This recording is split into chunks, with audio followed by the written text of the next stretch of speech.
Hello बच्चों, I hope आपको आवाज़ आ रही है। ओके ओके ओके, आवाज़ आ गई है भाई। आपसे मिलने की इतनी जल्दी रहती है कि माइक ऑन करना भूल गया मैं। आई होप आ गई है। यस, आई होप आप सब लोग अच्छे हैं, मस्त हैं, तंदुरुस्त हैं। Good evening. हाँ भाई, आज फिर भूल गए ना, आप लोग का वेट नहीं होता मुझसे, है ना, तो माइक ही ऑन नहीं कर पाया मैं। चलिए, तो बच्चों मैं बोल रहा था कि आई होप आप लोगों ने लास्ट में बहुत सारे क्वेश्चन जो कराए हैं उनको अच्छे से कवर कर लिया है, तो अब अपन को उन चैप्टर के क्वेश्चंस में कोई दिक्कत नहीं होनी चाहिए। ठीक है, ठीक है, ठीक है। तो कल अपन ने जो क्वेश्चंस के अपन ने कर लिए होंगे। चलिए, तो अब बच्चों देखा जाए तो मॉडर्न फिजिक्स के 2 चैप्टर हमने कवर कर लिए एक तरह से। वैसे मॉडर्न फिजिक्स में कोई चैप्टर्स नहीं है, अपन तो मॉडर्न फिजिक्स के नाम से ही पढ़ रहे हैं पूरा। आपने देखा होगा लेक्चर 1 2 3 कंटिन्यू आता जा रहा है, ऐसा नहीं कि एक चैप्टर का एक लेक्चर दूसरे का पहला लिखना है, ऐसा कुछ नहीं है। ठीक है। टेस्ट कब है आपका? नेक्स्ट संडे को है। उसके सिलेबस से क्या आएगा? रवि के सिलेबस से। ठीक है, मैं मैसेज कर लेता हूँ भाई उसको। रवि सर के सिलेबस से क्या आएगा?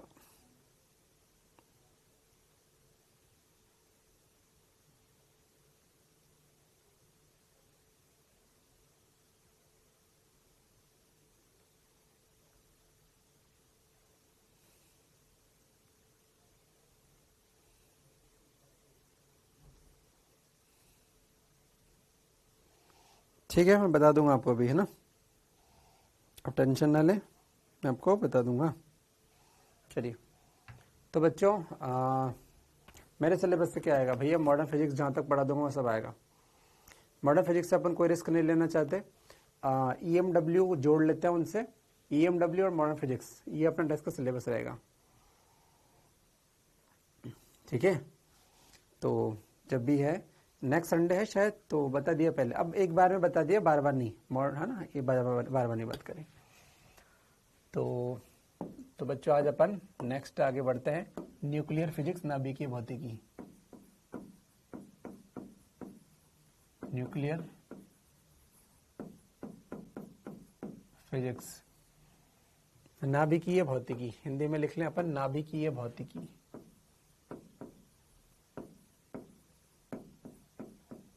नाभिकीय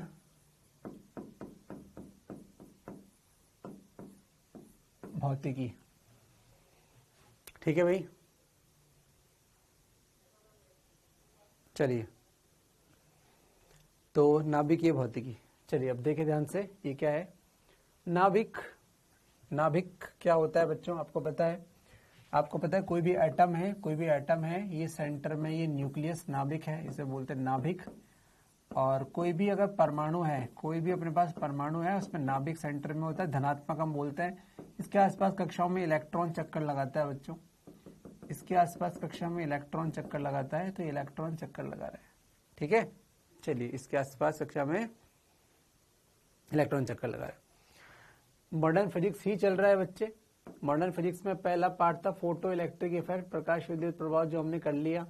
सेकंड था डी ब्रॉगली वाला द्रव्य तरंगे, मैटर वेव, वो हमने कर लिया। अभी मॉडर्न फिजिक्स का तीसरा चैप्टर है, लेकिन इसके लिए लेक्चर नंबर कंटिन्यू मैंने दे दिया, 8 नंबर जो भी था। ठीक है ना, तो ये एक तरह से हम यही तक पढ़ेंगे। उसके बाद रेडियो एक्टिविटी को थोड़ा बहुत पढ़ाऊंगा मैं, एक्सरे को थोड़ा बहुत पढ़ाऊंगा। ठीक है, तो पहला हो गया, दूसरा हो गया, तीसरा चल रहा है nuclear physics, NP nuclear physics. ठीक है, चलिए, तो हम परमाणु में जानते बच्चों नाभिक सेंटर में होता है। रदरफोर्ड मॉडल आपको याद है? रदरफोर्ड ने क्या किया था?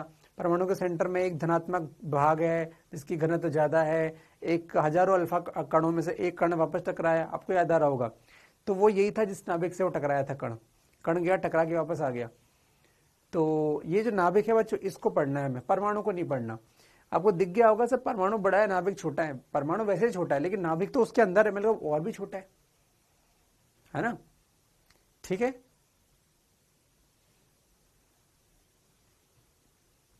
कल के क्वेश्चन टेस्ट नोट्स में लिखे या नहीं लिखे, आपकी श्रद्धा के ऊपर है ना, आपकी श्रद्धा के ऊपर है कि आप उसको लिखना चाहते कि नहीं लिखना चाहते। मैं तो कहूँगा सॉल्यूशंस लिख सकते हो या फिर जैसे भी, मतलब आपके टाइम पे डिपेंड करता है। सर टाइम है तो लिख लो, नहीं है तो कोई बात नहीं, है ना। नहीं है अगर, चलो बच्चों, कभी कभी ऐसा हो सकता है कि तुम अगर कभी सोचो कि यार क्वेश्चन ही हैं, तो इनको प्रिंट आउट करा के और चिपका दो वहां पर, मैं क्या करता था, मेरे पास अगर क्वेश्चन आए 10-20 मान लो, जिसको मैंने लिखना नहीं है लेकिन प्रिंट आउट मेरे पास है, तो मैं जहां पर नोट्स बनाऊंगा वहां पर लास्ट पेज पे लिख दूंगा कि भैया क्वेश्चंस प्रिंट नंबर 50 पे हैं।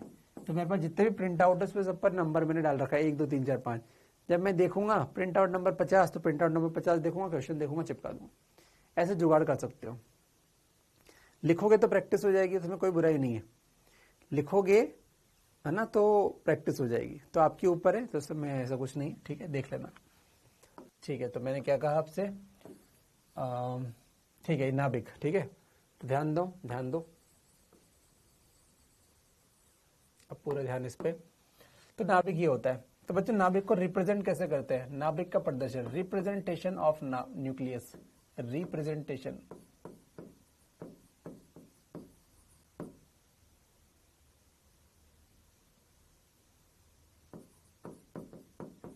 रिप्रेजेंटेशन ऑफ नाभिक, न्यूक्लियस इसको बोलते हैं इंग्लिश में।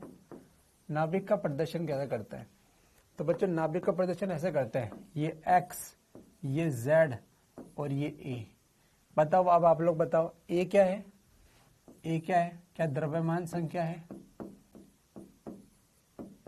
क्या द्रव्यमान संख्या है। एक्स क्या है, पदार्थ है यार, जिस पदार्थ की बात बोल रहे हो।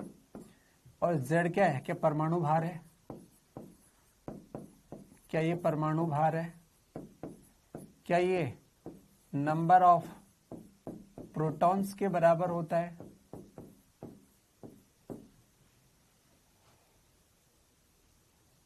अच्छा है, गलत लिख दिया, गलत लिख दिया बच्चों, है ना। एटॉमिक नंबर, है ना, परमाणु क्रमांक बोलते हैं। ये क्या होता है, एटॉमिक नंबर, एटॉमिक नंबर, उसे बोलते हैं एटॉमिक वेट। ठीक है, एटॉमिक नंबर, परमाणु क्रमांक, परमाणु क्रमांक। ये क्या होता है, ये नंबर ऑफ प्रोटॉन होता है, नंबर ऑफ प्रोटॉन, प्रोटॉन की संख्या होती है ये एटॉमिक नंबर। ये क्या होता है, एटॉमिक वेट, एटॉमिक वेट। क्या ये प्रोटॉन प्लस न्यूट्रॉन की संख्या होती है, प्रोटॉन प्लस न्यूट्रॉन की संख्या। आई बात में समझ में।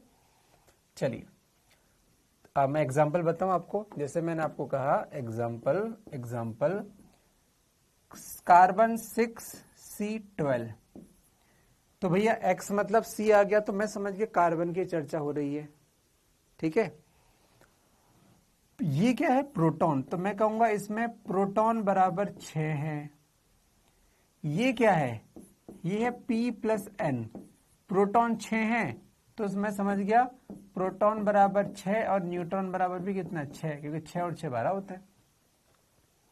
ये क्या है, ये कार्बन का नाभिक है, कार्बन का नाभिक है। मैं लिख देता हूं कार्बन का नाभिक, कार्बन का नाभिक। या फिर बच्चों 6 से 12 क्यों, 6C मैं थोड़ा सा और ठीक करता हूं इसको, है ना। समस्थानिक आदत 6C13 कर दो, मैंने 6C13 कर दिया। मान लो ये कार्बन का समस्थानिक हो गया कोई भी, का प्रोटॉन 6, तो बता न्यूट्रॉन कितने हो जाएंगे, क्या आज इसमें 7 हो जाएंगे न्यूट्रॉन, क्योंकि 6 और 7 13 होते हैं। तो इस क्वेश्चन में 6C13 अगर मैं कर दूंगा तो भैया प्रोटॉन तो 6 हैं, न्यूट्रॉन 7 हो जाएंगे। ठीक है, चलिए, हाँ ये भार लिखना है ना, बिल्कुल बिल्कुल बिल्कुल सही बोला, द्रव्यमान, एटॉमिक वेट, परमाणु भार बोल दे, एटॉमिक वेट, इसको हिंदी में परमाणु भार बोल सकते हैं, बिल्कुल, है ना, परमाणु भार, बिल्कुल सही बात है, परमाणु भार। चलिए, बिल्कुल सही बात। Atomic number, atomic weight. ठीक है, atomic number, atomic weight. Electron और प्रोटॉन का नंबर सेम रहता है तो Z बराबर P क्यों नहीं होता। हाँ ऋषभ पंत, ध्यान से देखना, ये सब डाउट्स है ना, थोड़ा देखना ध्यान से। ऋषभ पंत ने बहुत अच्छा क्वेश्चन पूछा कि सर ये तो बराबर होते हैं, तो बच्चे पहली बात तो बराबर नहीं होते हैं, कोई आवश्यक नहीं है कि प्रोटॉन का नंबर न्यूट्रॉन के नंबर के बराबर हो। हमारे आवर्त सारणी में जितने भी तत्व है उनमें जो छोटे होते हैं बच्चों, उनमें खासकर देखा जाता है कि प्रोटॉन न्यूट्रॉन बराबर होते हैं। जैसे जैसे भार बढ़ता है वैसे वैसे वो बराबर नहीं होते, न्यूट्रॉन की संख्या ज्यादा होती है स्थायित्व के लिए, वो सब हम बात करेंगे समय के साथ। भारी नाभिकों में न्यूट्रॉन की संख्या बढ़ जाती है, स्थायित्व प्राप्त करने के लिए वो सब होता है, तो बाद में बात करेंगे सबको क्यों होता है क्या होता है, अभी कोई मतलब नहीं। लेकिन रूल ऐसा मत सोचना हमेशा प्रोटॉन और न्यूट्रॉन बराबर हों, ये कोई आवश्यक नहीं है, ये कोई आवश्यक नहीं है। ठीक है बच्चे, ऋषभ पंत अभी फिलहाल इतना समझे अपन। ये अपन ने उदाहरण लिया था वैसे तो, ठीक है ना, उदाहरण लिया था, सबको पता है वैसे कार्बन का समस्थानिक है, केमिस्ट्री पढ़े हुए और ना भी पढ़े हो तो कोई बात नहीं, मेरा उदाहरण है बस, लिख दिया मैंने तो बस, क्वेश्चन पूछ लिया, बताओ इसे प्रोटॉन कितने न्यूट्रॉन कितने, एग्जाम में आ जाएगा तो पुट कर देंगे, कोई खास बात नहीं। ठीक है ना, चलिए इलेक्ट्रॉन। अच्छा भाई इलेक्ट्रॉल, अबे ऋषभ पंत तो कुटेगा तो तेरे बॉल से ही तेरे सर पड़ो। इलेक्ट्रॉल लिख रहा है इलेक्ट्रॉन, हाँ बिल्कुल है ना, इलेक्ट्रॉन की बात हम करेंगे, इलेक्ट्रॉन की हम बात करेंगे, और इलेक्ट्रॉन की बात मैं नहीं करूंगा, तू कर रहा है। चलो ऋषभ पंत का आंसर दो यार, ऋषभ पंत का आंसर दो। ऋषभ पंत ने कहा सर इसमें इलेक्ट्रॉन की संख्या भी, चलो मैं कुछ नहीं बोल रहा हूं, मैं कुछ नहीं बोल रहा हूं। ऋषभ पंत तेरे क्वेश्चन से मुझे एक क्वेश्चन दिमाग में आया, मैं एक क्वेश्चन बना के लोगों से पूछूंगा, अभी तो 2 मिनट के लिए थोड़ा वेट करना, ठीक है ना, 2 मिनट वेट कर। क्या बच्चों इस प्रकार किसी भी नाभिक को प्रदर्शित कर दोगे, एटॉमिक नंबर, एटॉमिक वेट, परमाणु क्रमांक, परमाणु भार और एक्स, ये बहुत सिंपल सी चीज है, इसको नाभिक को दिखाया जाता है। मैं आपके सामने क्वेश्चन लिखता हूं, मैं आपके सामने क्वेश्चन बना के लिख रहा हूं इस पेज पर, इस पेज पर।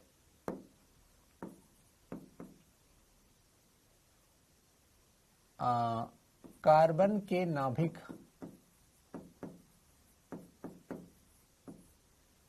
6C14 में number of proton, neutron, electron बताओ। ऋषभ पंत ने क्वेश्चन पूछा, हो सकता है बाकी लोगों को आता ही ना हो, इसलिए मैंने उसका आंसर नहीं दिया, है ना, मैंने सोचा कि चलो अपन पूछ ही लेते हैं क्वेश्चन। इसमें प्रोटॉन, न्यूट्रॉन, इलेक्ट्रॉन की संख्या, option number A, option number B, option number C, option number D. Option number A है प्रोटॉन 6, इलेक्ट्रॉन 8 और न्यूट्रॉन 8 और electron 0। Option number B 6, 8, 6। Option number 6 6, 8, 8। Option number D none of this.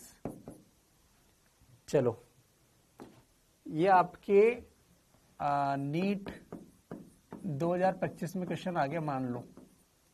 इतने seriousness से करना है इस question को, इतनी सीरियसनेस से करना है इस क्वेश्चन को। तो जनता का जवाब आ गया है बी। मतलब यार पता है यार आपको, यार मतलब मैं तो सोचा था कि ऐसे वैसे ही हो यार, तुम तो बड़े आदमी निकले यार, तुम तो यार भाई साहब यार, तुम तो बड़े आदमी निकले यार, डर गया मैं तो यार भैया, डर गया यार मैं तो यार, तुम तो मतलब सभी फोड़ दोगे यार, तुम तो ऐसा यार, ऐसा क्यों करते हो यार भैया, क्या करते हो भैया, ऐसा थोड़ी चलता भैया।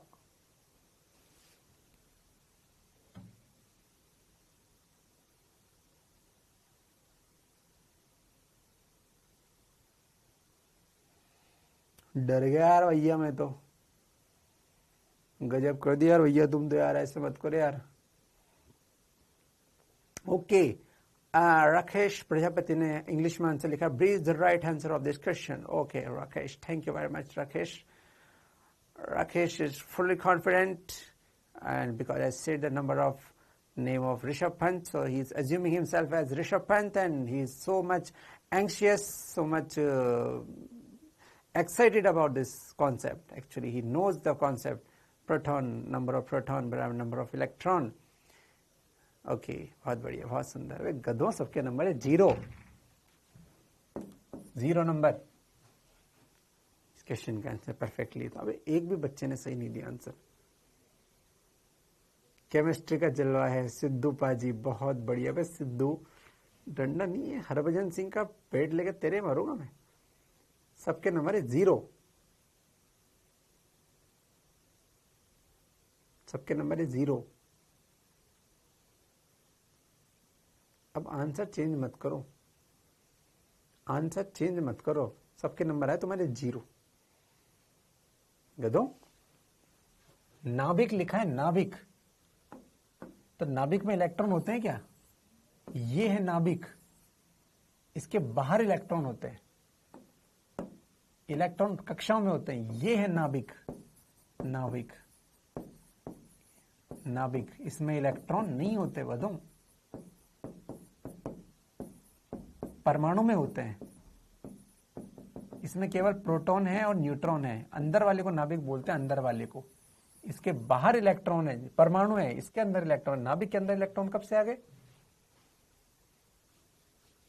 देखेंगे, सोचते ना समझते सीधे आंसर पे कूद जाओ इन लोगों से, तो इसलिए मैं इसको क्वेश्चन मैंने रुकवा दिया, मुझे याद था कि उसने गड़बड़ करी, मतलब कुछ तो गड़बड़ कर रहे होंगे तो, है ना। आंसर विल बी फर्स्ट, और ये क्वेश्चन एम्स में आ चुका है,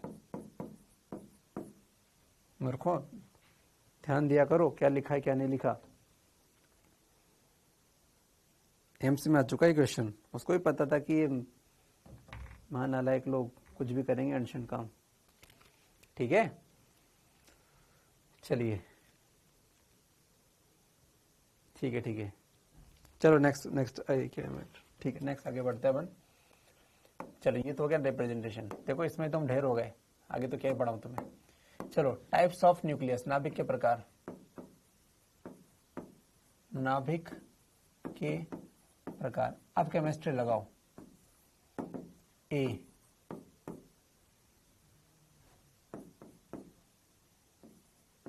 आइसोबार,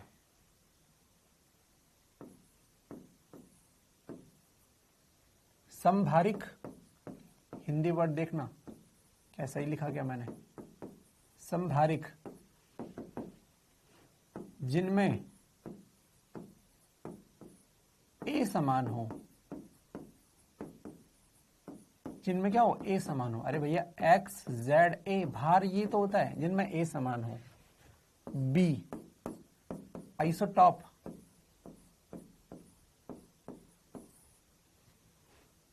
समस्थानिक, समस्थानिक, जिनमें जेड सेम, जिनमें जेड सेम, जिनमें जेड सेम हो, सही है।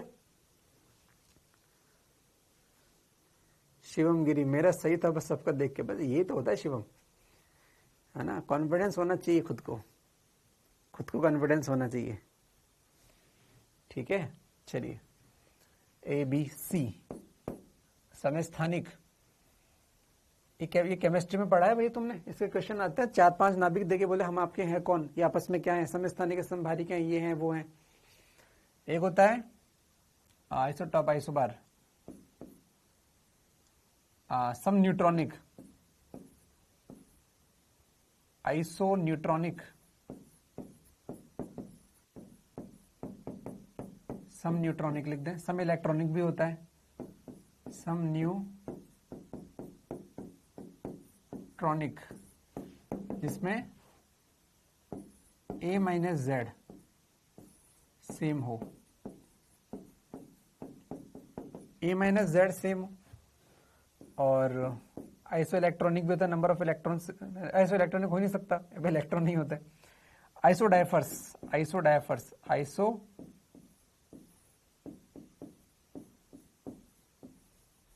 डायफर्स को इंग्लिश में भी शायद हिंदी में भी आइसो डायफर ही बोलते हैं, है ना, क्या बोलते हैं, मेरे को तो गॉड कुलदीप सर ने ये बोला, आइसो डायफर ही बोलते हैं।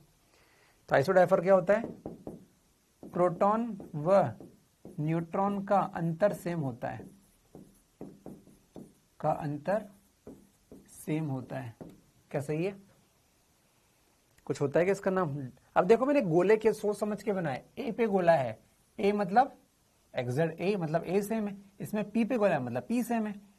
न्यूट्रॉनिक में तो नाम है न्यूट्रॉनिक, न्यूट्रॉन सेम है। और डी, डी फॉर डिफरेंस, अंतर मतलब डिफरेंस, डिफरेंस सेम है प्रोटॉन न्यूट्रॉन का, डी फॉर डिफरेंस। ऐसे याद भी हो जाता है, नाम ही ऐसे याद करो कि याद हो जाए, ठीक है बच्चे। अच्छा ये न्यूट्रॉन, ये आई होप आपको इतना पता होगा भैया कि इसमें अगर आप बात करो मुझसे कि इसमें वैसे मैंने लिख दिया नंबर ऑफ प्रोटॉन कितने, तो आप कहोगे Z, और नंबर ऑफ न्यूट्रॉन कहोगे तो क्या लिखोगे, A माइनस Z, ठीक है। और इलेक्ट्रॉन तो 0 लिख देता हूं, कोई भरोसा नहीं भाई लोगों का, नंबर ऑफ इलेक्ट्रॉन बराबर 0, ठीक है। चलिए ये भी अपन लिख देते हैं यहां पर। चलिए तो इसकी क्वेश्चन मैं करा नहीं रहा हूं, केमिस्ट्री में आते हैं, लेकिन बच्चों इंपॉर्टेंट है, क्वेश्चन आते हैं, है ना। तो ये नंबर से समझ में आ जाएगा, A, P, D और ये तो क्वेश्चन आते हैं, है ना। जैसे कि मैं टाइम पास थोड़ा कर दूं, 6C12 और 6C14 आपस में कौन है, तो इनका ये सेम है, Z सेम है, आइसोटॉप समस्थानिक है यार ये, इसलिए तो मैं बोल रहा था आपको 6C14 लिखते हैं, है ना। क्या ये आपस में समस्थानिक है, तो मैं आपको बोल रहा था समस्थानिक है ये, तो मुझे लगा कि आपको समझ में नहीं आया। समस्थानिक जो नाविक हैं, लेकिन आपस में क्या है, हम आपके हैं कौन, समस्थानिक है, ठीक है। चलिए ये वाली बात होगी, कर लेंगे ऐसा। अबे कोई तो कुछ बोलो, सही है क्या, कर लोगे क्या, देख लो ध्यान से, याद कर लो केमिस्ट्री, याद कर लो केमिस्ट्री, सही लिखा क्या, ये तोते उड़ गए तुम्हारे से।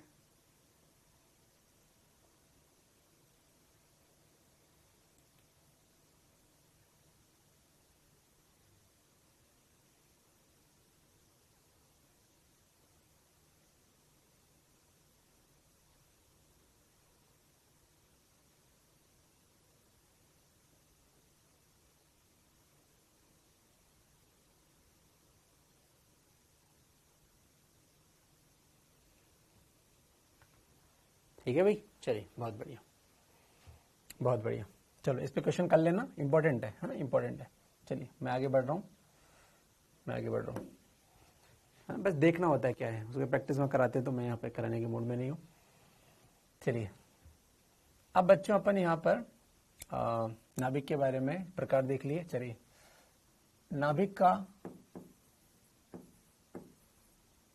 नाभिक की त्रिज्या, सबसे छोटा लेकिन सबसे important, very very important topic है ये, नाभिक की त्रिज्या। बहुत सिंपल फॉर्मूला है, R बराबर R0 इंटू ए की पावर 1/3, ये नाभिक की त्रिज्या है। ए क्या है, जिसका भी नाभिक होगा उसका ए ले लो, और इसका त्रिज्या का फॉर्मूला है। R0 का वैल्यू होता है बच्चों 1.2 फर्मी, इसका FM को बोलते हैं फर्मी, फर्मी। एक फर्मी का मतलब होता है 10⁻⁻15 मीटर। तो बच्चों ये बहुत सिंपल है, सुपर इंपॉर्टेंट फॉर्मूला है, सबसे पहला फॉर्मूला, सबसे ज्यादा कम। इस चैप्टर में आने वाले क्वेश्चन में 40% क्वेश्चन या 50% क्वेश्चन सिर्फ इस फॉर्मूले पे हैं। आप सोच सकते हो कितना इंपॉर्टेंट फॉर्मूला है, ठीक है। मैं क्वेश्चन कराऊंगा इस पर अभी थोड़ी देर बाद। मैं आपको नाभिक का आयतन के बारे में थोड़ी बात करना चाहूंगा, ठीक है। नाभिक का आयतन के बारे में बात करना चाहूंगा। नाभिक की त्रिज्या अगर मैंने लिख दी तो मैं बोलता हूं नाभिक का आयतन, नाभिक का आयतन कैसे लिखोगे आप। अच्छा बच्चा, नाभिक को एक एक्स्ट्रा नॉलेज मैं आपको दे दूं, किसके तुल्य मान सकते हो नाभिक को, कोई कभी पूछ ले नाभिक को किसके तुल्य मान ले, तो उसको बोलो भैया आप नॉन कंडक्टिंग सॉलिड स्फीयर की तरह नाभिक को मान सकते हैं, ठीक है ना। नॉन कंडक्टिंग सॉलिड स्फीयर, अचालक दृढ़ गोला, हिंदी में इंग्लिश में लिख दूं, कुचालक ठोस गोला। नाभिक को कुचालक ठोस गोले की तरह माना गया है, ठीक है ना, याद रखना, कभी आ जाए ये छोटी बात। नाभिक को कैसा माना गया, कुचालक ठोस गोले की तरह माना गया। तो आयतन क्या होगा, V बराबर बच्चे 4/3 पाई आर क्यूब। चलो वैल्यू पुट करो, R का मान ये रहा 4/3 पाई, R की जगह R0 ए की पावर 1/3 का क्यूब। अब तुम्हें क्या ऐसे गणित आती है क्या, जब इस पूरे का क्यूब करूंगा उसका अर्थ होता है इसका भी क्यूब करो, इसका भी क्यूब करो। 4/3 पाई कॉमन निकला, आर नॉट का तो क्यूब करना ही है और साथ में ए की पावर 1/3 इसका भी क्यूब करना है। जब गुणा में क्यूब होता है, अंदर 2-3 चीजें हैं, बाहर क्यूब लिखा है या बाहर जो भी पावर लिखी है सबके अंदर आती है। तो बच्चों ये बन जाएगा 4/3 पाई आर नॉट का क्यूब इंटू ए। 3 से 3 कट गया। ये सब कांस्टेंट है, सब कांस्टेंट है, नियत है, ये सब नियत राशियां हैं। तो एक बहुत महत्वपूर्ण बात चली पता कि नाभिक का आयतन उसके द्रव्यमान के समान, एटॉमिक वेट के समानुपाती होता है। तो V समानुपाती A, ये बहुत इंपॉर्टेंट है, ठीक है ना, कि नाभिक का आयतन उसके वेट, एटॉमिक वेट है ना, पर नाभिक पर एटॉमिक परमाणु भार के बराबर होता, समानुपाती होता है। जो ज्यादा भारी उसका आयतन उतना ज्यादा, जो ज्यादा भारी उसका आयतन उतना ज्यादा, सिंपल सी बात, ठीक है ना। तो ध्यान रखें, अपन ध्यान रखें, ये बात होती है नाभिक के आयतन में। चलिए इस क्वेश्चन इस पे तो करेंगे सी। अच्छा, नाभिक से बात और रिलेटेड और अपन बात कर लें कुछ, ध्यान से देखो, है ना। नाभिक का आयतन अपन ने बात कर लिया, नाभिक का त्रिज्या बात कर ली। बच्चों, नाभिक के लिए अगर त्रिज्या बात करोगे तो त्रिज्या किस में होती है? 10⁻⁻15 मीटर में होती है। मतलब इसके रेंज है ये, है ना, रेंज, परास है ये, रेंज। और बच्चों एटम लो, आप परमाणु लो, एटम की त्रिज्या किस में होती है? एंगस्ट्रॉम में होती है। एंगस्ट्रॉम यानी कि 10⁻−10 में होती है। ये किस में होती है? फर्मी में होती है। तो क्या आप देख पा रहे हो कि आर ऑफ नाभिक या आर ऑफ एटम की त्रिज्या लगभग 10⁵ गुना है त्रिज्या ऑफ नाभिक की।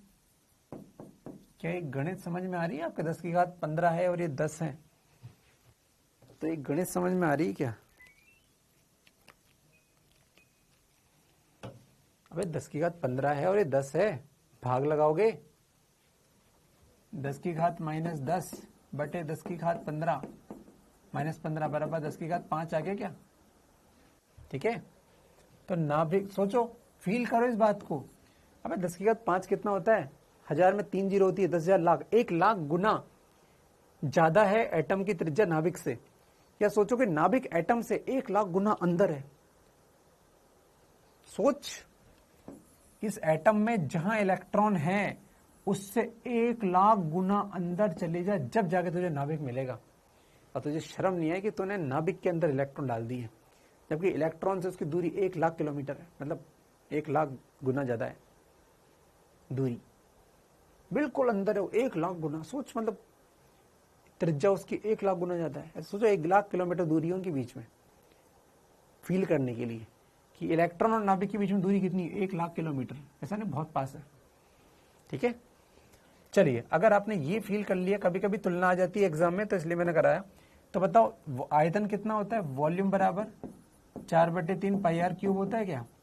मतलब आयतन समानुपाती होती है आर क्यूब के। तो बता, आयतन ऑफ एटम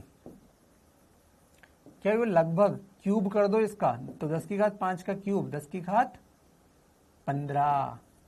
क्या आयतन ऑफ नाभिक, क्या एटम का आयतन नाभिक की तुलना में 10⁻15 होता है? क्या तुम्हारा दिमाग चकरा रहा है इसको देखकर?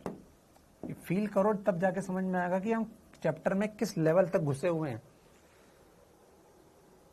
है ना। तुमने इस चैप्टर में केमिस्ट्री में ये पढ़ा है, बस इतनी दूर, ये गोल गोल चक्कर लगा रहे थे तुम। मैं 1 लाख किलोमीटर अंदर घुसा हूं उसके। केमिस्ट्री में जो टीचर ने पढ़ाया, मैं उससे 1 लाख किलोमीटर अंदर उसके बात कर रहा हूं। क्या मेरी भावना समझ पा रहा है तू? केमिस्ट्री वाली फीलिंग आ रही है राकेश प्रजापति? अबे केमिस्ट्री से 1 लाख गुना अंदर जा रहा हूं मैं, इस बात को फील कर। केमिस्ट्री तो ऊपर ऊपर से थी, सरफेस पे। क्यों बता रहा हूं मैं तुझे? फील कराने के लिए कि मैं कहां जा रहा हूं। ये केमिस्ट्री में बताते हैं क्या ये बातें, है ना। चलिए ठीक है, तो नाभिक का आयतन तक हम पहुंच गए, ठीक है। चलिए, बहुत बढ़िया। नाभिक की त्रिज्या, नाभिक का आयतन, ठीक है। चलिए नाभिक का द्रव्यमान तीसरा पढ़ते हैं अपन। नाभिक का द्रव्यमान, नाभिक का द्रव्यमान। या द्रव्यमान निकालने के लिए नाभिक में दो ही तो चीजें है ना, कि नाभिक में प्रोटॉन है, न्यूट्रॉन है। प्रोटॉन का मास जोड़ दो, न्यूट्रॉन का जोड़ दो तो हो गया यार। तो नाभिक का द्रव्यमान m बराबर, बताओ प्रोटॉन कितने हैं, z, तो z into mass of proton plus neutron कितने हैं, a minus Z into mass of neutron. अरे नाभिक का द्रव्यमान का ये फॉर्मूला जनरल याद रखना, ये याद होना चाहिए। प्रोटॉन का है ना, प्रोटॉन अगर प्रोटॉन का मास mp मतलब प्रोटॉन का मास, mp मतलब प्रोटॉन का मास, और mn मतलब न्यूट्रॉन का मास। बताओ प्रोटॉन ज्यादा भारी कि न्यूट्रॉन, प्रोटॉन ज्यादा भारी कि न्यूट्रॉन?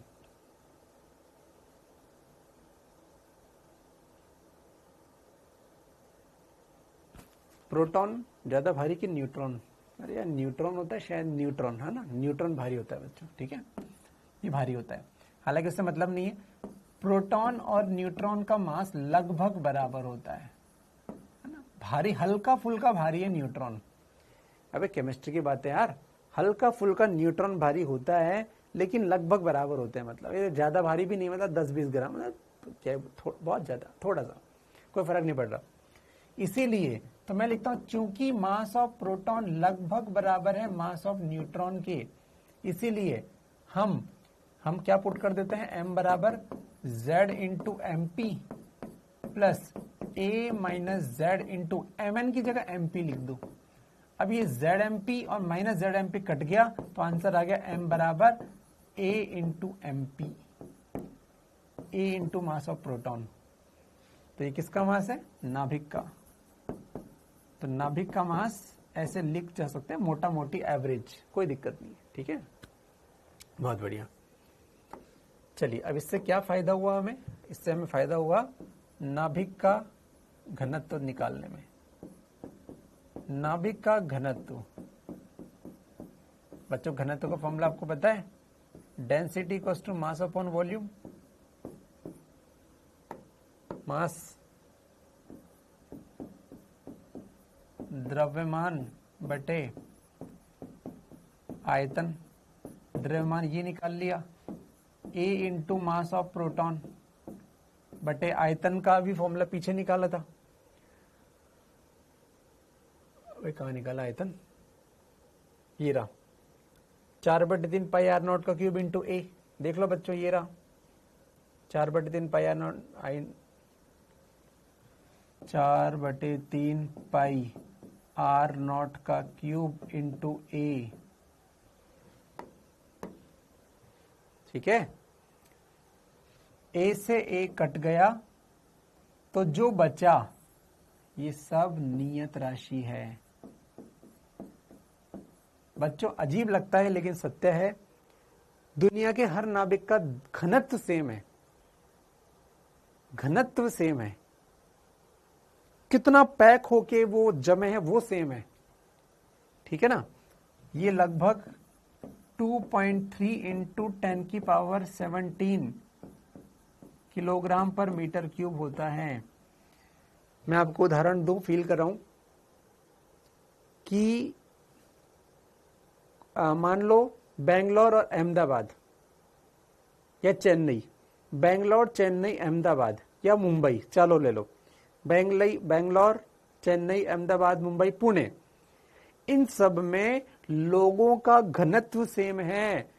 अगर मुंबई में एक रोड पर 1 लाख लोग हैं तो चेन्नई में भी 1 लाख लोग हैं, अहमदाबाद में भी है, पुणे में भी है, तो वो आदमी का नंबर बस सेम है।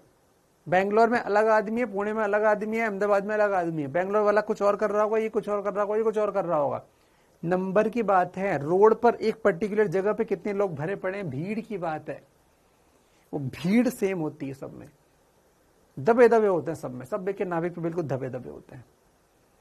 आई बात समझ में? तो घनत्व अलग चीज है। ऐसा मत सोचना इसका भार, ये भार नहीं है। पहली बात फिर बता दूं मैं, नाभिक 10 की घात 17 किलो का होता है, ऐसा नहीं है उसका मतलब, घनत्व है वो, घनत्व है। ठीक है, हाँ, घनत्व तत्व पर निर्भर नहीं करता। Deepika good, very good. तत्व पर निर्भर नहीं करता है। हर नाभिक का घनत्व सेम होता है, हर नाभिक का घनत्व सेम होता है। देखो क्या लिख दिया मैंने, क्या तुम्हारे दिमाग पचा पाया इस बात को या नहीं पचा पाया?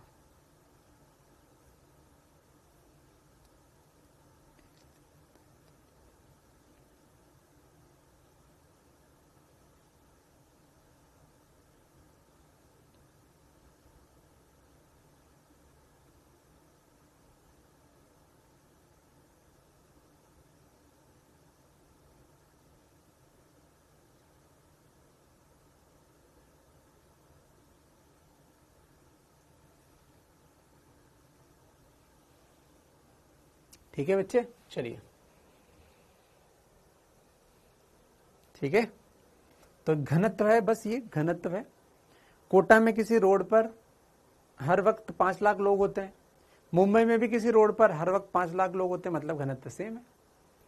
भले ही कोटा मुंबई अलग है, भले ही रोड अलग है, भले ही लोग अलग है, काम अलग है लोगों का, लेकिन नंबर सेम है। तो बस घनत्व वैसा कुछ है ना, कोई खास बात नहीं। चलिए, तो याद रखना, याद रखना। ठीक है भाई, नाभिक का घनत्व दे। अच्छा, एक क्वेश्चन करते हैं हम थोड़ा, है ना। चलिए, एल्यूमिनियम का नंबर 13 होता है, इसका परमाणु भार 27 है, की त्रिज्या बराबर x सेंटीमीटर है। तो Te टेलुरियम 52 125, ये कोई नाभिक है, आपको मतलब नहीं क्या ये, की त्रिज्या बताओ। देखें आप लोग कितनी गणित थी क्या आपकी, करके बताओगे तो मुझे लगेगा कि आप लोग की गणित थोड़ी ठीक ठाक है।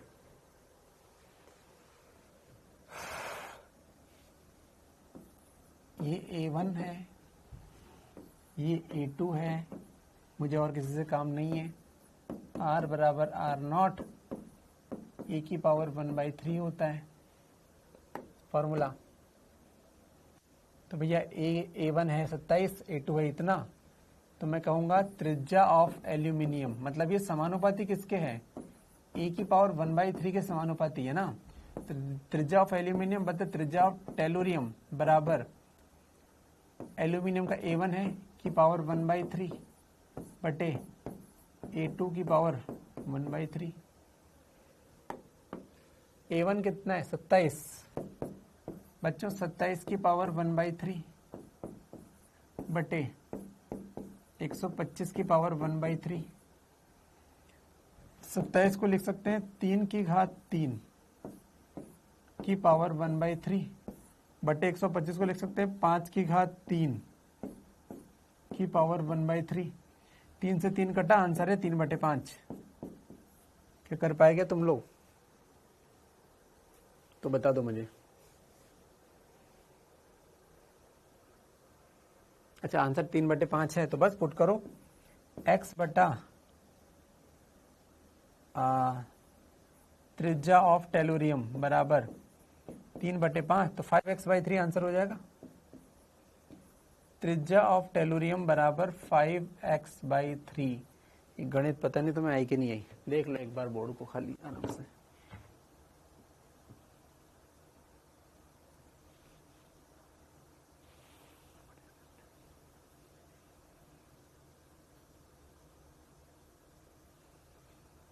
अरे आ गया भैया,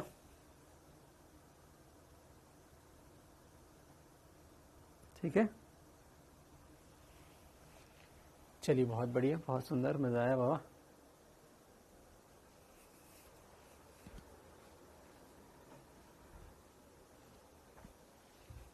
बढ़े आगे, बढ़े आगे बच्चों। चलिए, तो इस पे क्वेश्चन आएंगे, वेरी इंपॉर्टेंट क्वेश्चन है ये, मैं एक ही करवाया, करना ऐसे ही टाइम पास करना है, ठीक है। गणित में उलझ गए तो उलझ गए, गणित में पार हो गए तो हो गए, ठीक है। चलिए अब इसमें सेकंड मोस्ट इंपॉर्टेंट चीज, ऊर्जा द्रव्यमान संबंध। ऊर्जा द्रव्यमान संबंध, एनर्जी मास रिलेशन, सुपर इंपॉर्टेंट। इसमें दो ही चीज तो है ये बस, एक तो वो और एक ये, एक वो और एक ये, ठीक है। चलिए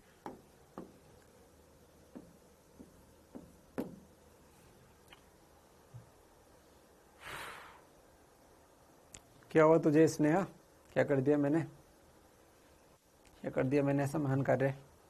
चलिए ऊर्जा द्रव्यमान, चलो बच्चों ध्यान से देखो, E बराबर mc², ये मैंने आपको पहले भी बताया था, इसको अब जानने का समय आ गया। E बराबर mc², अगर मेरे पास m मास है और मैं उसको पूरी तरह नष्ट कर पाऊं तो मुझे, मतलब इस ब्रह्मांड से जब m मास खत्म कर दूंगा मैं, तो मुझे इतनी ऊर्जा मिलेगी। मेरे पास अगर 1 kg का मास हो तो ज्यादा से ज्यादा मैं उसको मशीन में पाउडर बना सकता हूं, उससे ज्यादा करने की मेरी औकात नहीं है। मैं उसको खा जाऊंगा तो वो खत्म नहीं हुआ, वो मेरे अंदर चला गया, पेट से जिस दिन मेरा पेट फटेगा बाहर निकलेगा। मैं उसको नदी में बहा दूंगा तो नदी में वो है तो सही, बस तुम्हें दिख नहीं रहा। हम मास को खत्म नहीं कर पाते, इसीलिए मुझे ऊर्जा नहीं मिलती इतनी। जो बॉम्ब होते हैं ना, बॉम्ब बच्चे, उसमें मास वास्तव में खत्म हो जाता है, इसलिए बॉम्ब, एक जरा से बॉम्ब में इतनी ऊर्जा कहां से आती है, इस सिद्धांत से आती है, E बराबर mc², आइंस्टाइन के समीकरण है। एक बॉम्ब जो है वो खत्म कर देता है अपने पूरे मास को, इसलिए उसमें इतनी ऊर्जा मुक्त होती है। बॉम्ब का कॉन्सेप्ट है ये, लास्ट में थोड़ा बहुत बॉम्ब के बारे में पढ़ेंगे अपन, किंतु तुम आतंकवादी न बन जाओ इसलिए थोड़ा कम ही पढ़ेंगे। तो माई पॉइंट इज कि इसका रूल समझो, नियम समझो क्या है। यदि मेरे पास m मास है तो उसको जब वो इस ब्रह्मांड से पूरी तरह खत्म हो जाएगा तो उससे इतनी ऊर्जा मिलती है। सिद्धांत तो समझे, यूज करे ना करे अलग बात है। इसका मतलब है ये m kg मास से, आंसर किसमें है, जूल में, m kg मास से संबद्ध ऊर्जा है, ये संबद्ध ऊर्जा है, ये m kg मास से संबद्ध ऊर्जा है, ठीक है ना। ऐसा नहीं है राज बुंदेला मास खत्म नहीं होता है ना, वैसे तो ऐसा नॉर्मली नहीं होता है ना, कभी अगर खत्म कर पाए तो इतनी ऊर्जा मिलेगी, अब नहीं होता तो अच्छी बात तो नहीं मिलती, इसलिए तो इतना करोड़ों मास। सोचो अगर ये इतनी ऊर्जा मिल जाती, मैं एग्जांपल दिखाऊं आपको, एग्जांपल m बराबर 1 kg, अच्छा c कितना है यहाँ पर, c बराबर 3 × 10⁸ है, तो E बराबर कितना आएगा, 1 × 3 × 10⁸ का स्क्वायर बराबर 9 × 10⁻16 जूल। भैया ये इतनी ऊर्जा है कि तुम मतलब सोचो तुम्हारे पूरे गांव की बिजली चल जाएगी इसमें 1-2 हफ्ते। तो अगर इतना आसान होता है इस ऊर्जा को निकालना, तो भैया 1-1 किलो के पत्थर लाओ, उसकी ऊर्जा निकालो और बिजली बनाओ, जीवन आसान हो जाता, फ्री कर देते इलेक्ट्रिसिटी। पत्थरों की कमी है क्या दुनिया में? तो हम इस इलेक्ट्रॉन ऊर्जा को खींच नहीं पाती, बस वो प्रॉब्लम है ना। मास ऐसा नहीं खत्म नहीं हो सकता, हम नहीं कर सकते यार, हो सकता है कोई कर देता हो कोई, ठीक है ना। नाभिक अभिक्रिया में द्रव्यमान संरक्षण लागू होता नहीं होता वो हम बाद में पढ़ेंगे, है ना।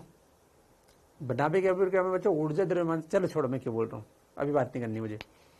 तो मैं तो आपको ये बोल रहा हूँ कि मास से संबंधित ऊर्जा निकालने का हम काम कर रहे हैं बस, ठीक है, ये हम कर लेंगे। चलो इसका दूसरा रूप, इसका ये फर्स्ट रूप, इसका सेकंड रूप क्या है, सेकंड रूप भी अपन जान ले बच्चों। आप जानते हो परमाणु का जो द्रव्यमान है वो AMU में निकलता है, 1 AMU, जिसको अपन 1U भी बोलते हो केमिस्ट्री में। इसका मतलब होता है 1/Na ग्राम, 1.67 इंटू 10⁻⁻24 ग्राम होता है 1 AMU। क्या केमिस्ट्री में पढ़ाया गुरुजी ने? किसका मास निकालता है AMU में, शिवम का या दीपिका का या राकेश का? अबे हमारा नहीं निकालते, प्रोटॉन, न्यूट्रॉन, इनका मास निकलता है। प्रोटॉन, न्यूट्रॉन, ऐसे जो छोटे छोटे कण है, ड्यूट्रॉन, इनका मास एएमयू में निकलता है, हमारे केजी में निकलता है, तो इनका एएमयू में निकलता है। पेंसिल की लंबाई सेंटीमीटर में होती है, हाईवे की लंबाई किलोमीटर में होती है। अब तुम बावले थोड़ी भी हाईवे को सेंटीमीटर में नापोगे या पेंसिल को किलोमीटर में नापोगे। उसी प्रकार ये छोटे छोटे परमाणु हैं, उनका परमाणु द्रव्यमान इकाई, एटॉमिक मास यूनिट, परमाणु द्रव्यमान इकाई, परमाणु को बाहर नापते हैं एएमयू में, और वो इतना आता है।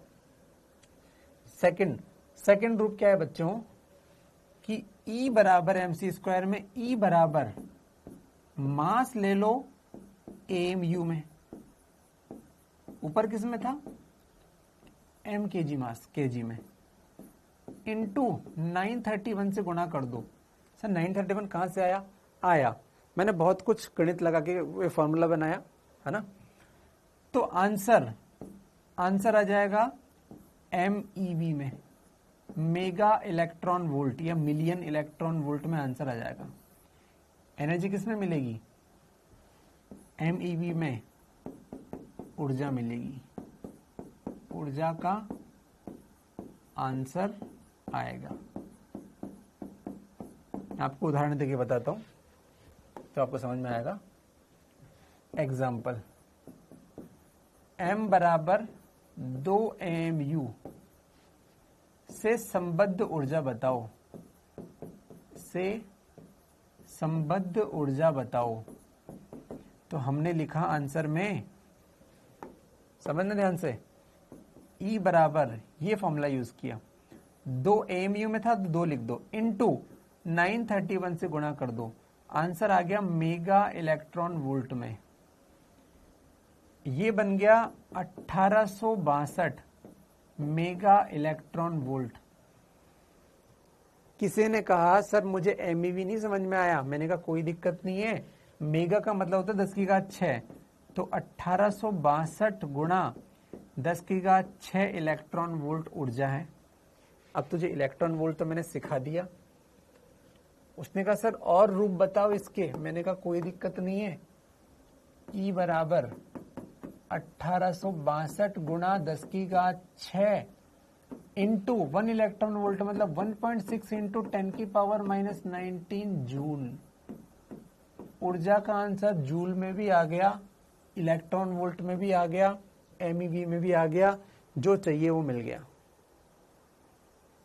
ठीक है, तो ये बढ़िया चीज है कि इसका आंसर जिस चाहे उस रूप में मिल जाता है, जिस रूप में चाहे उस रूप में ऊर्जा का आंसर मिल जाता है, तो ये बढ़िया चीज है बच्चों। ठीक है ना, ऊर्जा का आंसर आपको MeV में मिल गया। ठीक है, चलिए, सॉरी, ठीक है, चलिए कुछ प्रैक्टिस करते हैं अपन, इसकी प्रैक्टिस करते हैं। ठीक है, यदि E बराबर 6 kg है, या पे छोड़ो, 6 जूल से संबद्ध के तुल्य, संबद्ध क्या, तुल्य बोल सकते हैं, 6 जूल के तुल्य मास या द्रव्यमान बताओ, के तुल्य द्रव्यमान बताओ, 6 जूल के तुल्य द्रव्यमान बताओ। करो क्वेश्चन, खुद करो, फिर मैं लिखूंगा 6 AMU के तुल्य, सॉरी 6, करो खुद से करो,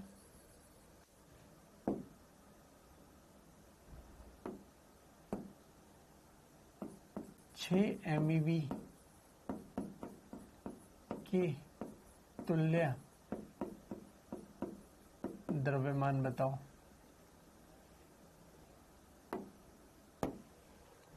मोटा मोटी कर लो।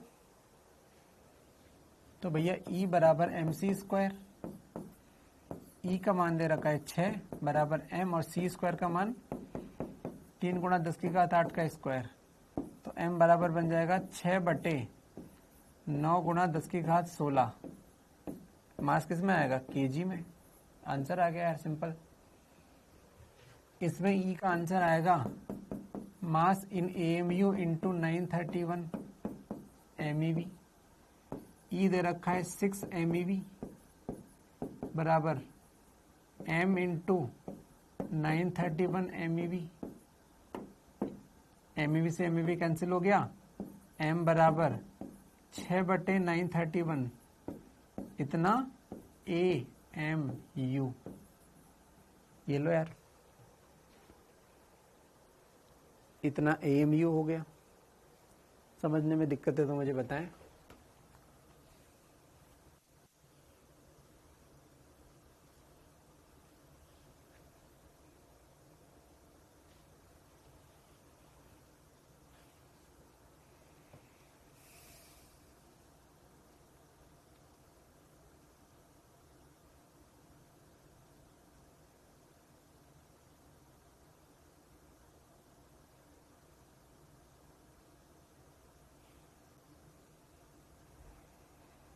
किसी ने बोल लिया जबरदस्ती कि इसको कन्वर्ट करो केजी में, हमें तो आंसर केजी में चाहिए।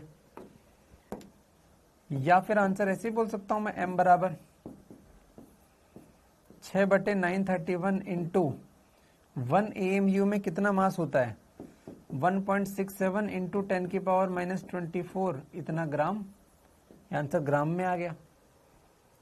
किलोग्राम क्या कर सकते हो? किलोग्राम में भी कन्वर्ट, ग्राम को किलोग्राम, देखो सब कर सकते हैं हम। इस बात को फील करो।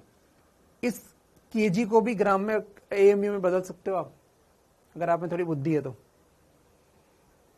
मैंने आपको ये सब लिखा दिया बच्चों, ये ग्राम ब्राम। अभी यूनिट क्या बहुत बार बता दी। आप में से बुद्धिमान व्यक्ति एएमयू को केजी में, ये ग्राम है, ये ग्राम है, ग्राम में, केजी में, सब में बदल सकता है ना। और ऐसे क्वेश्चन आते हैं। मैं आपको बदलते रहना ही नहीं सिखाऊंगा शुरू से एंड तक। सिखा दिया, आपको आना चाहिए। कुछ ही पूछ सकता है भाई, ये मेरी गलती नहीं है अगर आंसर उसने केजी की जगह एएमयू में पूछ लिया। इसका आंसर एएमयू में पूछ ले, पूछ सकता है। चलो और प्रैक्टिस करूं। 6 माइक्रोजूल से संबद्ध ऊर्जा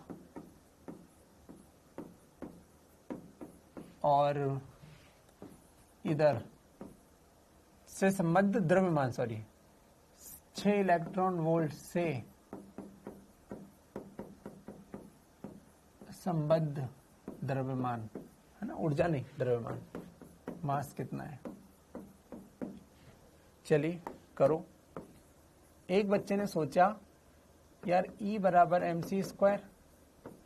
यार E तो जूल में चाहिए, तो 6 माइक्रो, माइक्रो मतलब 10 की घात -6, ये लो, ये कन्वर्ट हो गया जूल में, बराबर mc²। बस काम हो गया। m बराबर 6 गुणा 10 की घात -6 बटे c², यानी कि 3 का स्क्वायर 9 इंटू 10 की घात 8 का 16, इतना केजी आंसर है।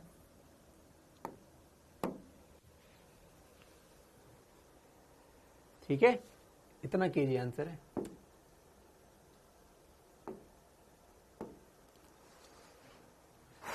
इतना केजी आंसर है भाई।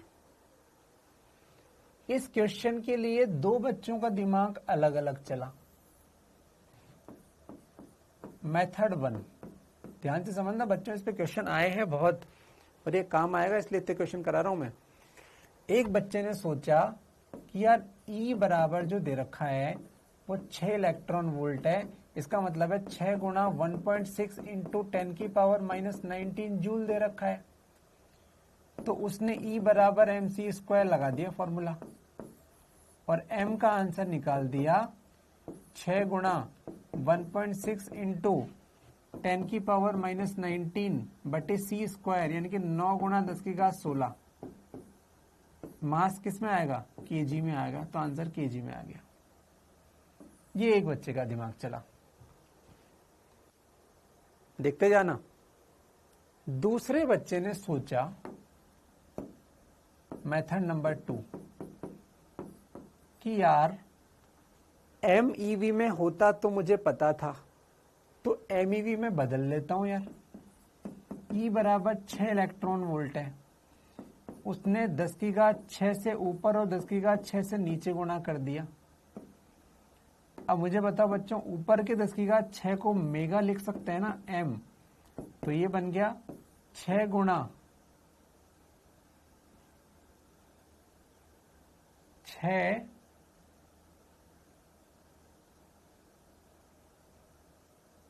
इसको तो लिख सकते हैं मेगा, समझना, 6 इलेक्ट्रॉन वोल्ट बटे 10 की घात 6,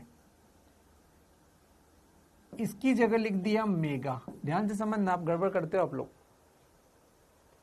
मैंने इस 10 की घात 6 को मेगा लिखा, मेगा का मतलब ही 10 की घात 6 होता है, तो ये तो बन गया m, मेगा।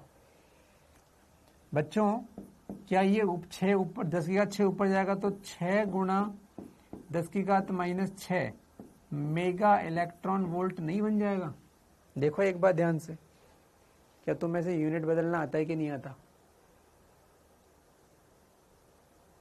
अरे ऊपर के को तो मेगा लिख दिया m, नीचे को कुछ नहीं लिखा, नीचे का ऊपर गया, ये m था ये ev था, मिलके mev बन गया। अब E बराबर mev से उस बच्चे ने सोचा कि भैया E बराबर होगा मास इन AMU इंटू 931, तो मास का आंसर उस बच्चे ने लिखा 6 गुणा 10 की घात -6 बटे 931, और उस बच्चे का आंसर अब किस में आएगा? AMU में आएगा। चाहे तो उस AMU को ग्राम में कन्वर्ट कर ले, किलोग्राम में कन्वर्ट कर ले, जरूरत नहीं पड़ती, लेकिन बता रहा हूं कुछ भी कर लो, दोनों सही है, बस आंसर ये केजी में है वो AMU में, उसको केजी में कन्वर्ट करोगे ये आंसर आएगा। देख लो एक बार ध्यान से यार, क्या मैंने सत्य वचन कहा या झूठ बोला?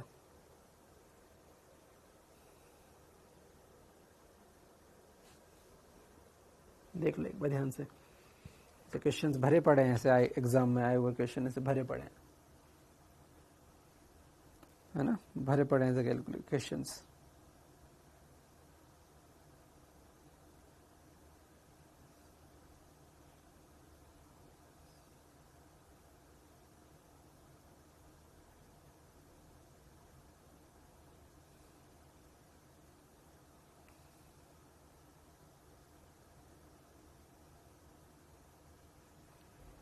ठीक है भाई, चलिए ठीक है भाई।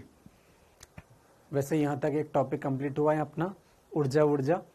इसके बाद की जो कहानी है उसके लिए ये सब की जरूरत पड़ेगी, ठीक है। तो मेरे भी तबीयत ठीक नहीं है, मैं क्लास को आप यहीं रोक रहा हूँ बच्चों, मैं थोड़ा होमवर्क आपको दे देता हूँ। मैंने कैसे भी करके टॉपिक वैसे कंप्लीट कर लिया यहाँ तक, इसके बाद का नया टॉपिक है जिसे मैं स्टार्ट अभी नहीं करना चाहता, ठीक है ना। चलिए मैं आपको कुछ होमवर्क दे देता हूँ और वो होमवर्क आप करें, करना। क्वेश्चन, तुल्य मास बताओ। पहला, E बराबर 600 जूल, B बराबर E बराबर 1600 माइक्रोजूल, C E बराबर 800 इलेक्ट्रॉन वोल्ट, और D E बराबर 800 मेगा इलेक्ट्रॉन वोल्ट, और E में E बराबर 800 किलो इलेक्ट्रॉन वोल्ट। तुल्य मास बताना है, क्या बता लोगे? क्या तुल्य मास बता लोगे? प्रैक्टिस आप कर लेना, मैच करने की आवश्यकता नहीं है मुझसे, बस कर लेना एक बार, लेकिन है ना, आपस में अगर आसपास रहते हो तो मैच कर लेना, जो भी है टाइम पास सबके, बस प्रैक्टिस कर लेना तुम तो, ठीक है। चलिए ठीक, तो आज मैं थोड़ा रेस्ट लेता हूँ, ठीक है बच्चे। चलिए अपन ने कंप्लीट कर लिया आटा का टॉपिक, नेक्स्ट क्लास इस पर डिपेंड है, मैं चाहता हूँ उसकी प्रैक्टिस आप कर लें, उसके बाद अपन आगे बढ़े नेक्स्ट क्लास में। चलिए मस्त रहे, खुश रहे, तंदुरुस्त रहे, बाय बाय।